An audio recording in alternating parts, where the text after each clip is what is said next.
घटना फार महत्त्वाच्याच आहेत आणि म्हणूनच इथे अधिवेशन सुरू असताना मी स्वतः उपमुख्यमंत्री अजितदादा पवार यांना विनंती केली आणि अजितदादा पवार स्वतः त्या ठिकाणी गेले, आमचे सगळे मंत्री देखील त्या ठिकाणी गेले।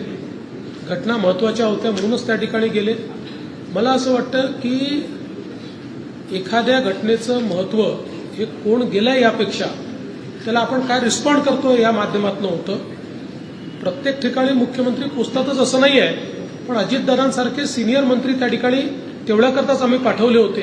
आणि माझं नेहमी मत असतं की अशा प्रकारच्या घटना घडल्यानंतर सेन्सिटिव्ह असतात, तिथे कोणी ना कोणी शासनातर्फे कोणी विरोधी पक्षातर्फे गेलं पाहिजे, पण त्याचं पर्यटन करू नये, हा मात्र माझं नेहमी मत असतं। आणि माझं नेहमी मत असतं की अशा प्रकारच्या घटना घडल्यानंतर सेन्सिटिव्ह असतात, तिथे कोणी ना कोणी शासनातर्फे कोणी विरोधी पक्षातर्फे गेलं पाहिजे, पण त्याचं पर्यटन करू नये, हा मात्र माझं नेहमी मत असतं।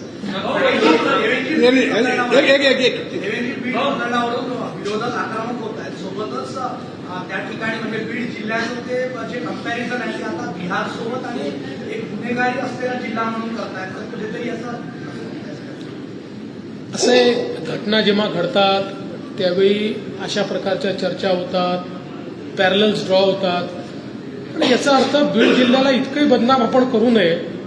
मात्र हे खरं आहे की गेल्या काही दिवसात तिथे घडलेल्या घटना या गंभीरच आहेत आणि आम्ही त्या गंभीरतेने घेतलेल्या आहेत आणि अशा प्रकारच्या गुन्हेगारांवर जरब ही बसवल्याशिवाय आम्ही थांबणार नाही।